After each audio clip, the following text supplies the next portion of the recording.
기아성 교단이 여의도 총회와 서대문 총회로 양분된 지 10년 만에 마침내 통합을 이루었습니다. 기아성 교단이 통합을 이루기까지 그간의 과정을 살펴보고 앞으로의 과제는 무엇인지 짚어봤습니다. 포항 지진 참사가 일어난 지도 벌써 1년이 지났습니다. 당시 피해를 입은 주민들은 어떻게 생활하고 있는지 현장에 직접 다녀왔습니다. 끊임없이 일어나는 우리 사회 음주 사고, 그 원인과 대책은 무엇인지 살펴봤습니다. 대학 수학 능력 시험을 마친 수험생들을 위한 교회의 역할을 짚어봅니다.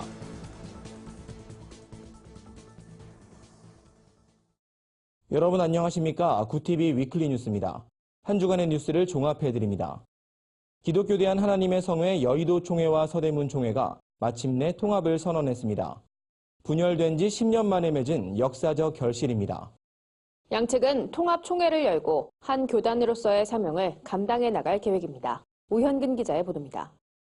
역사적인 순간이고 또 우리 최동규 목사의 말씀에 의하면 27년 만에 대통합을 다시 완성한다고 했는데 오늘 찬성을 일어서서 제가 의장 직권으로 안을 통과하길 원합니다.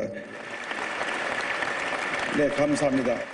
기독교 대한 하나님의 성의 교단이 여의도 순복음 총회와 서대문 총회로 분리된 지 10여 년.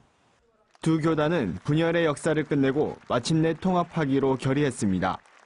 기아성은 앞서 통합 추진 일정을 밝히고 새 비전 선언문을 발표하며 교계의 관심을 모았습니다. 정치적인 이유로 분열된 이후 수차례 통합을 논의했던 그간의 노력이 결실을 맺게 된 겁니다. 통합을 선언하기 직전 두 총회는 각각의 임시총회를 갖고 통합 후의 세부 사항에 대해 논의했습니다. 하나 되지 않으면 미래가 없습니다. 하나 되지 않으면 다시금 제2의 부흥이 우리에게 다가오지 않습니다. 진정한 부흥은 하나됨으로 다가옵니다. 사랑해 주셔서 이제 통합을 이루었습니다. 다시는 나눠지지 않을 줄로 믿습니다. 오늘 통합총회에 감사 예배드림을 감사합니다. 임시총회에선 기아성 통합추진위원회 통합합의서 인준을 토의 없이 찬반으로 처리했습니다. 새 출발을 하는 만큼 더 이상의 잡음 없이 거수로 안건을 통과시키겠다는 의지가 엿보였습니다. 기아성 연합회가 추진해온 통합 과정에 공감한 회원 모두는 큰 이견 없이 통합을 결의했습니다. 통합을 성공리에 이뤄낸 기아성은 협약서에 따라 대표 총회장의 이형훈 목사를 추대하고 총회장과 부총회장, 이하 모든 임원은 공동의 체제로 간다고 밝혔습니다. 이날 발표된 공동임원단은 내년 5월 정기총회부터 임기 2년으로 하되 2년 후 총회에서 재신임을 거쳐 임기를 연장하게 됩니다. 한편 이번 통합으로 기아성은 5천여 교회와 180만 성도가 모인 교단이 됐습니다. 이영훈 대표 총회장은 남북정상이 70년 만에 머리를 맞댄 것처럼 기아성이 한국교회 대통합을 향한 불쏘시개로 사용되길 바란다고 전했습니다. 현재 한국교회의 교단은 100개가 넘는 것으로 추정됩니다. 우후죽순 분열돼 생겨나는 교단의 숫자는 정확한 파악조차 어려운 상황입니다. 이런 가운데 기아성의 통합은 분열된 한국교회가 통합되어야 할 명분이 되고 있습니다. 구TV 뉴스 오현근입니다. 기아성 교단이 역사적인 통합을 이루기까지의 과정은 험난했습니다. 지난 10년간 여러 차례 노력에도 번번이 논의가 무산됐기 때문인데요. 2008년 분열 이후 과정과 앞으로 해결해야 할 과제는 무엇인지 짚어봤습니다. 윤하미 기자입니다. 기아성 교단은 지난 2008년 분열됐습니다. 당시 하나였던 기아성 교단은 조용목 목사가 이끄는 예수교 대한 하나님의 성회와 통합을 추진하려다 통합을 찬성하는 측과 반대하는 측으로 갈라섰습니다. 정치적 이유로 여의도 총회와 서대문 총회로 나뉜 교단은 지난 10년간 수차례 통합을 시도했지만 번번이 무산됐습니다.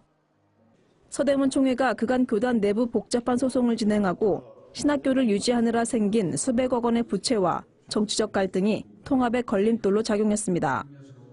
급기야 지난 2016년엔 서대문 총회장을 장기간 역임했던 박성배 목사가 교단 자산을 전횡한 사건이 밝혀지면서 서대문 총회는 4분 오열됐습니다. 당시 박성배 목사는 교단 돈을 횡령해 카지노 도박 자금으로 사용한 혐의로 검찰에 기소됐고 서대문 총회는 박 총회장을 지지하는 측과 반대하는 측으로 다시 나뉘었습니다. 이후 총회 건물이 매각되는 등 교단 내 혼란은 계속됐지만 교단 정상화를 위한 목회자들의 개혁운동과 통합 노력은 줄기차게 이어졌습니다. 이번 통합엔 그간 교단 개혁운동을 지지했던 많은 교회들이 합류했습니다. 기아성교단은 수년간 지속된 갈등과 분열을 치유하고 소모적인 정쟁을 중단하며 대통합 정신으로 도약할 것을 결의했습니다. 전 교단장의 공금횡령 사건으로 하나님의 영광을 가리고 사회로부터 비판받았던 과거의 수치를 통렬히 반성하면서 이제 우리 교단이 대통합을 이루고 성령이 하나 되게 하심을 힘써 지키고자 합니다. 하지만 앞으로 풀어야 할 과제는 여전히 남아 있습니다. 재정비리로 관선이사 체제 아래 운영되고 있는 학교법인 순총학원을 정상화시키고 연금재단 문제를 해결하는 것이 최우선 과제입니다. 또 통합 이후 교단의 안정적인 정착을 위해 힘을 결집해야 합니다. 어렵게 이룬 통합인 만큼 한국교회는 기아성교단이 지난 상처를 수습하고 한국교회의 건강한 모범이 되길 기대하고 있습니다. 구티비 뉴스 윤화미입니다. 사상 최악의 피해를 낸 지난해 포항 지진 참사. 당시 약 500가구의 주민들이 부서진 집을 버리고 인근 교회와 체육관으로 대피했었는데요. 1년이 지난 지금 이재민들은 보금자리를 되찾았을까요? 홍희연 앵커가 포항 재난 현장에 직접 다녀왔습니다. 지난해 이재민들의 대피소로 이용됐던 흥해 실내체육관. 1년이란 시간이 지났지만 이곳은 아직도 200여 주민들의 임시 거처로 쓰이고 있습니다. 좁은 텐트가 다닥다닥 붙어 있어 사생활 침해 우려가 있지만 이사는 꿈도 꾸지 못합니다. 임시 컨테이너 단지 주민들도 걱정이 태산입니다. 날은 점점 추워지는 데다 우풍이 들어와 보일러를 틀어도 방 안은 춥습니다. 대부분 노인들이 거주하고 있어 건강을 해칠까 두렵지만 이렇다 할 대책은 마련하지 못하고 있습니다. 임시 거주 기간이 1년밖에 남지 않은 점도 이들의 마음을 어렵게 합니다. 오늘도 병원 가가지고 내가 눈이 아파갖고 바람 들어오니까 머리가 여기 찬바람 쉥쉥 들어오니까 머리가 터져나갈 것이 아프고 눈이 퉁퉁 부어가 이래가 또 병원 가가. 이들이 살던 빌라와 아파트 건물은 지금 어떤 모습일까? 1년 만에 다시 찾은 피해 지역 아파트는 지진 피해 모습 그대로를 안고 있었습니다. 재건축을 위해선 1억 6천여만 원의 분담금이 필요한데 경제적 여유가 없어 엄두도 내지 못합니다. 이주단지 주민들이 거주하던 아파트입니다. 당시 가장 큰 피해를 입은 건물이지만 아직 철거되지 않고 이렇게 흉물스럽게 남아 있습니다. 지진 피해 당시 임시 대피소를 제공했던 포항 기쁨의 교회 박진성 목사는 이런 때일수록 한국교회의 역할이 중요하다고 조언합니다. 정부나 지자체 차원의 대책이 지지부진한 상황에서 교회가 보태는 작은 힘이 이재민들에겐 큰 도움이 될 거라고 강조했습니다. 시와 정부가 이제 또 다각도로 노력하지만 좀 이런 부분에 그들의 마음을 좀 따로 위로하고 또 힐링할 수 있는 그런 여러 가지 고민들을 하고 있고. 포항시는 최근 피해 지역에 공동주택 483가구를 매입해 공공임대주택을 건설하겠다는 계획을 밝혔습니다. 하지만 최소 5년이 걸리는 사업이라 이재민들의 한숨을 거두기엔 역부족입니다. 현재 체육관 텐트촌과 컨테이너 이주단지에 대피한 주민은 약 260여 명. 이들은 열악한 상황에서 또다시 추운 겨울을 맞이하게 됐습니다. 구티비 뉴스 홍우연입니다. 휴가를 나왔다가 음주운전 차량에 치여 숨진 윤창호 상병 사건 기억하실 겁니다. 이 사건 이후 정부는 보다 강력한 처벌 대책을 내놓기도 했는데요. 하지만 이후에도 음주 사고는 끊이질 않고 있습니다. 왜 자꾸 이런 사고들이 일어나는 걸까요? 관련 내용 오현근 기자가 취재했습니다. 지난 9월 25일 새벽 한 운전자가 자신의 BMW 차량을 몰다 행인 2명을 치어 숨지게 한 사건이 발생했습니다. 이때 당시 운전자는 혈중 알코올 농도 0.181%의 만취 상태, 면허 취소 기준을 한참 웃도는 상태였습니다. 2달도 채 되지 않아 강원도 홍성에선 한 대학생이 만취 상태로 렌터카를 몰다 신호등을 들이받아 차에 함께 타고 있던 대학 동기 3명이 그 자리에서 숨졌습니다. 연이어 이어지는 음주 사고로 사회적인 대책 마련을 촉구하는 국민 의견이 나오면서 정부는 뒤늦게 음주 대책을 발표했습니다. 문재인 대통령이 음주운전의 재범률이 높은데 처벌은 엄중하지 않다는 점을 지적하면서 주무부처가 급하게 내놓은 겁니다. 수박 겉핥기식의 사실 미봉책들이 많았는데 윤창호 씨 사건을 계기로 정부가 진일보한 그러한 정책들을 낸 것에 대해서는 환영합니다. 그렇지만 아직도 우리 국민들이 바라는 눈높이에는 좀 많이 부족한. 전문가들은 우리 사회가 음주에 대해 유난히 관대하다고 지적합니다. 여기다 음주 상태는 심신미약으로 분류돼 감형되는 경우가 많아 재발률이 높다고도 볼 수 있습니다. 통계청이 발표한 사망 원인 통계에 따르면 지난해 알코올 관련 사망자 수는 모두 4,800여 명으로 하루 평균 13명이 술로 사망한 것으로 나타났습니다. 그만큼 음주는 국가적인 대책 마련이 이미 시급한 상황이었습니다. 이에 시민사회단체들은 알코올 문제 해결을 위해 정부기관 주무부처의 적극적인 노력을 촉구하고 나섰습니다. 사회 각계 전문가와 시민단체, 알코올 피해자들과의 소통을 통해 관련법 제정을 당부하고 있습니다. 주류 판매로 일어나는 부작용은 일단 주류 회사들이 책임이 있다고 봅니다. 그래서 주류 회사들이 분담금제를 실시를 해서 그 재원을 가지고 예방 활동을 펼친다면 우리 사회의 그 알코올 중독 문제를 상당히 해결할 수 있고. 김규호 목사는 음주로 인한 폐해를 막기 위한 한국교회의 노력이 절대적으로 필요하다고 강조했습니다. 기독교가 과거 술을 금기시하는 모습이 있었지만 현대에 들어선 그런 현상들이 많이 희석됐다고 말합니다.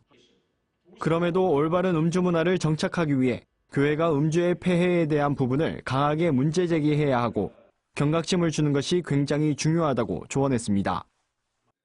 기독교 정신을 기반으로 하는 금주의 문화를 강조하되 기독교인들 안에서 음주로 인한 폐해가 발생되지 않도록 하는 조치가 필요합니다.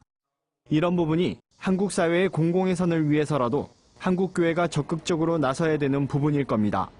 구티비 뉴스 오현근입니다. 2019학년도 대학 수학능력 시험이 지난주에 있었죠. 학생들은 시험이 끝났다는 해방감과 동시에 허무함도 함께 느낄 텐데요. 이럴 때 학생들이 방황하지 않도록 교회는 더 많은 관심을 기울여야 합니다. 수능이 끝난 수험생들을 위한 교회의 역할은 무엇인지 여선아 기자가 알아봤습니다. 수능이 끝나고 학생들은 짜여진 틀에서 벗어났다는 해방감과 시험이 끝났다는 안도감을 느낍니다. 반면 결과에 따라 좌절하고 낙담하며 일탈을 하기도 합니다. 또 신앙이 크게 흔들리는 학생들도 많은 만큼 이맘때 교회는 학생들에게 더욱 관심을 가져야 합니다. 기독교 학교교육연구소 이종철 연구실장은 학생들이 시험 준비로 그동안 하고 싶고 참아왔던 것들을 건강하게 해소하는 것이 필요하다고 말했습니다. 수능 시험 준비하느라 보고 싶었는데 못 봤던 영화부터 몰아서 봤던 기억이 나거든요. 영화도 보고 뮤지컬도 보고 또 아이들이 뭐 콘서트 좋아하는 가수 있으면 좋아하는 가수 콘서트도 보러 가고 이제 이런 좀 스트레스를 건강하게 풀게 해주는 거 굉장히 중요한 첫 번째 포인트라고 생각해요. 또 이 연구실장은 대학 생활 이후 맞이하게 될 세상 문화들에 대한 예방주사도 필요하다며 이 시기가 집중적인 신앙교육을 할 수 있는 좋은 기회라고 강조했습니다. 기독교 세계관 교육에 대해서 좀 더 시간을 들여도 좋을 것 같고 성경적인 진로 교육이라든지 성경적인 성교육이라든지 또 제가 좀 권해드리고 싶은 거는 좋은 선교단체와 이단을 구별할 수 있는 능력을 갖춰주는 거 특히 이단 특강 이런 거 되게 중요한 것 같고요. 한편 이 연구실장은 학생들이 성경적으로 진로를 탐색하고 찾을 수 있도록 스위스파 책을 만들어 학생들을 교육하고 있습니다. 이 책은 스위스파 지도자 과정을 이수한 사람은 누구나 학생들과 나눌 수 있도록 만들어졌습니다. 학생과 1대1이나 소그룹으로 만나 소명을 찾을 수 있도록 도와주는 이 책은 고등학생들뿐만 아니라 청년들에게도 사용할 수 있습니다. 이 밖에도 수능 이후 학생들의 신앙과 진로를 잡아주기 위한 교회들의 노력이 눈길을 끕니다. 대표적으로 분당 우리교회는 학생들을 대상으로 사전에 관심 있는 직군을 조사하고 교회 안팎에 멘토를 섭외해 학생들의 진로를 찾을 수 있도록 돕고 있습니다. 한편 수험생들을 위로하고 격려하기 위한 콘서트와 예배, 집회 등도 전국 곳곳에서 열렸습니다. 수능 이후 자칫하면 신앙을 잃어버리기 쉬운 만큼 수능 전 기도했던 마음으로 수능 이후에도 학생들을 위한 교회의 노력과 관심이 필요해 보입니다. 구TV 뉴스 여선아입니다. 지역 청소년들에게 짜장면을 전달하는 특별한 행사가 열렸습니다. 세상 속 크리스천들의 다양한 이야기를 한혜인 기자가 소개해드립니다.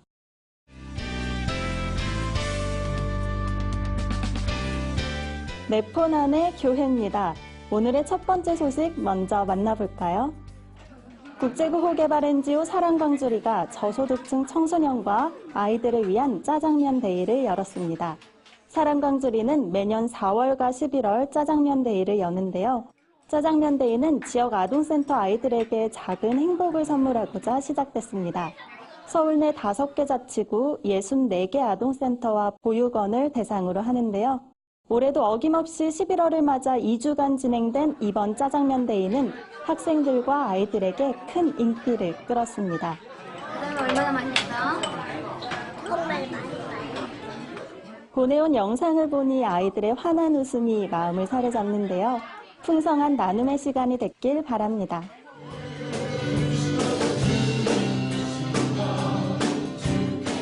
다음 소식입니다. 광운교회가 광운 청지기 리더 캠프 6기를 마무리했습니다.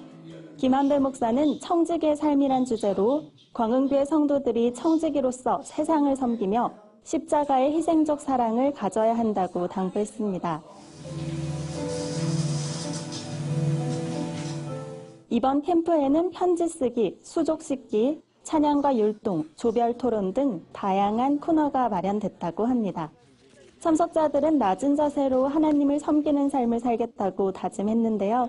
성도들에게도 서로를 알아가는 소중한 교제의 시간이 됐다고 합니다. 거친 자연에서 생존을 위협받는 아이들이 있습니다. 마지막 소식입니다.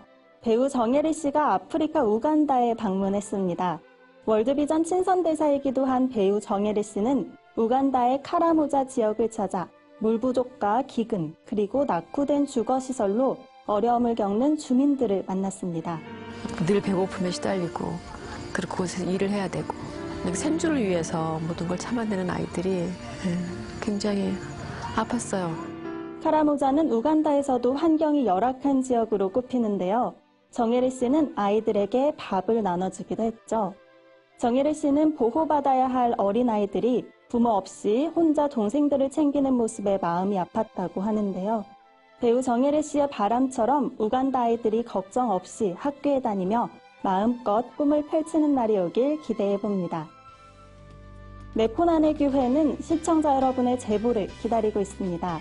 함께 나누고 싶은 영상이 있다면 전화나 이메일로 참여해 주시기 바랍니다. 구TV 뉴스 한혜인입니다. 법원이 여신도들을 상습 성폭행한 혐의로 구속 기소된 이재록 씨에 대해 징역 15년의 중형을 선고했습니다. 추운 겨울 이웃의 온정을 나눌 사랑의 온도탑이 세워졌습니다. 한 주간 분야별 주요 뉴스를 여선아 기자와 한혜인 기자가 전해드립니다.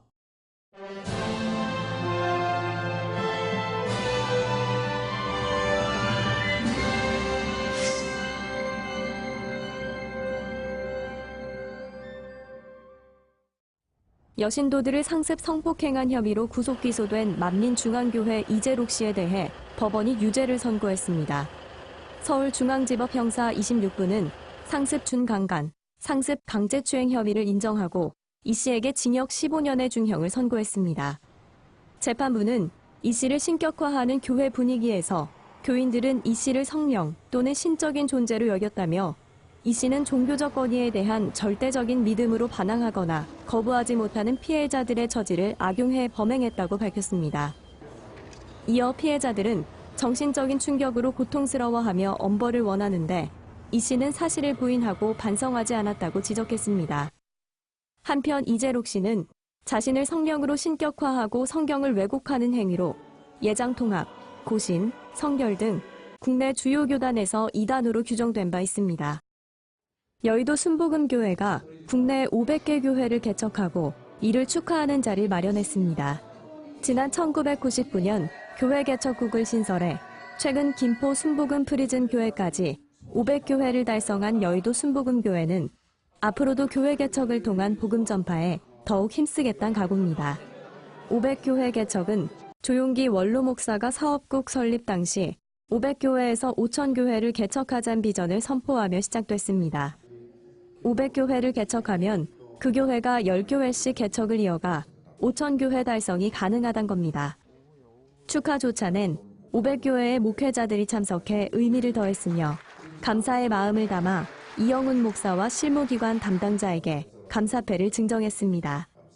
이영훈 목사는 교회 개척은 확실한 전도인 동시에 최고의 목회 전략이라며 교회를 세우는 일에 전력하면서도 세워진 교회들이 내실화하고 성장하도록 지원을 아끼지 않겠다고 말했습니다.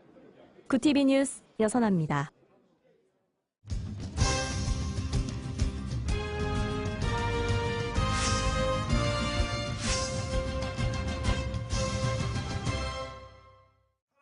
우리 이웃을 향한 따뜻한 온정을 나타내는 사랑의 온도탑이 올해도 어김없이 세워졌습니다. 사회복지 공동모금회는 광화문 광장에 사랑의 온도탑을 설치하고 2019 희망나눔 캠페인의 시작을 알렸습니다. 캠페인은 내년 1월 31일까지 73일간 진행됩니다. 올해 목표액은 지난해보다 1.3% 높은 4,105억 원입니다. 목표액의 1%가 모금될 때마다 온도탑의 수은주가 1도씩 올라갑니다. 사회복지 공동모금회 예종석 회장은 한 사람의 작은 참여가 다른 한 사람의 삶을 빛으로 인도한다며 어려울수록 함께하는 우리 민족 특유의 정신으로 나눔과 배려에 동참해주길 바란다고 밝혔습니다. 올해 홍보대사로 참여한 이연복 셰프는 올겨울은 유독 추울 것이란 예보가 있었다며 사랑의 온도탑을 통해 어려운 이웃들이 따뜻한 겨울을 날 수 있길 바란다고 전했습니다. 한편 1998년 설립된 사회복지 공동모금회는 매년 2만 5천여 개의 사회복지 기관과 단체, 시설을 돕고 있으며 풀뿌리 기부 문화를 확대하기 위한 다양한 활동을 전개하고 있습니다. 문화선교연구원이 올해의 대중문화 키워드를 제시하고 한국교회의 과제를 조명했습니다. 대중문화 키워드로는 방탄소년단, 어벤져스, 유튜브가 선정됐습니다. 문화선교연구원 백광훈 원장은 방탄소년단의 글로벌 인기는 진정성에서 비롯된다고 정리했습니다. 백 원장은 방탄소년단은 힘든 현실 속에서 청춘들이 겪는 갈등이나 연약함을 꼬집으면서도 노래로 청춘들을 응원한다고 설명했습니다. 그러면서 한국교회가 청년들의 고뇌와 아픔이 무엇인지 듣고 고민하는 방탄소년단의 자세를 배워야 한다고 말했습니다. 필름포럼 성현 대표는 어벤져스 인피니티 워의 인기 원인을 살펴봤습니다. 성 대표는 인피니티 워는 뛰어난 스토리텔링으로 국내에서 1,100만 명이 넘는 관객이 관람했고 전 세계적으로는 역대 4위의 흥행 수입을 기록했다고 설명했습니다. 이어 한국교회가 성경을 묵상함과 동시에 세상 속에서 벌어지는 일들을 섬세하게 살펴 마블 영화의 세계관에 담긴 스토리텔링의 장점을 배워야 한다고 강조했습니다. 구TV 뉴스 한혜인입니다. 구TV 글로벌 선교방송단 교회 기자들이 취재한 전국교회 소식 전해드립니다. 광주 기독교 교단협의회가 2018 광주 복음화 성회를 열었습니다. 너는 내게 부르짖으란 주제로 열린 이번 성회엔 지역 교계 지도자를 비롯한 성도들이 참석했습니다. 광교협 문희성 대표회장은 성회를 통해 지역사회가 복음의 빛으로 가득 차길 기대한다고 밝혔습니다. 제12회 해원 기념 강좌가 광신대학교에서 진행됐습니다. 강좌는 광신대 설립자 정규호 목사의 신앙 정신을 잇기 위해 마련된 행사입니다. 강의를 전한 예장합동 이승희 총회장은 올바른 말씀을 선포하는 일에 더욱 노력하는 목회자들이 돼야 한다며 이를 통해 한국교회의 개혁을 모색해야 한다고 덧붙였습니다. 광주 전남 지역 기독교수들의 연합체 광주권 기독교수연합회가 제9회 연합찬양제를 열었습니다. 이날 찬양제엔 광주교대와 광주대, 전남대, 조선대 등 7개 대학 교수들이 참여했습니다. 찬양제 설교를 전한 도림교회 김승원 목사는 찬양제를 통해 캠퍼스 복음화가 이루어지길 소망한다고 말했습니다. 한 주간 해외 주요 뉴스를 정리해드립니다. 17세기 네덜란드의 미술거장 렘브란트가 기도하는 예수의 모습을 상상해 그린 작은 초상화에서 렘브란트의 것이 거의 확실한 2개의 지문이 발견돼 화제입니다. 전문가들은 100% 확신하긴 어렵지만 그림 아래쪽 모서리를 따라 바탕 물감막에서 지문이 발견됐다는 것은 화가와의 연관성이 매우 높다는 의미라고 설명했습니다. 이 그림은 내달 런던 소더비 경매에 나올 예정입니다. 유엔 인권위원회가 낙태와 안락사 합법화를 전 세계의 보편적 인권으로 삼으려 한다는 주장이 제기돼 논란입니다. 미국 더 데일리 시그널에 따르면 유엔 인권위가 낙태 이후 건강관리가 보장돼야 하며 언론이 낙태에 대해 부정적으로 보도하는 것을 자제해야 한다는 내용을 담은 보고서를 마련한 것으로 알려졌습니다. 이에 대해 일각에선 낙태가 인간의 기본 권리란 주장은 터무니없다는 의견도 나오고 있습니다. 영국 런던 시내 한복판에서 한국인 유학생이 집단 폭행당하는 사건이 발생하면서 영국 한인사회가 촛불 시위에 나서기로 했습니다. 이들은 오는 25일 촛불 시위를 통해 당국의 철저한 수사와 재발 방지 등을 요구할 예정입니다. 한편 지난 11일 영국 청소년 10명가량이 한국인 유학생 비양에게 쓰레기를 던지며 시비를 걸었고 비양이 이에 항의하자 비양을 바닥에 쓰러뜨린 뒤 집단 폭행했습니다. 유엔이 위안부 문제와 관련해 일본의 보상이 부족할 뿐 아니라 실종자 현황 등 실상을 제대로 파악하려는 노력조차 하지 않았다고 질타했습니다. 유엔 강제실종위원회는 보고서를 통해 위안부 수에 관한 통계 정보가 부족하다고 지적했습니다. 또 위안부 피해 여성에게 강제 낙태를 시켰다는 문제에 대해 일본이 조사를 거부하고 이를 은폐하려 했다는 보도에 대해선 유감을 나타냈습니다. 이상으로 뉴스를 마칩니다. 굿TV 위클리 뉴스는 인터넷 신문 데일리 굿뉴스를 통해서도 보실 수 있습니다. 시청해주신 여러분 고맙습니다.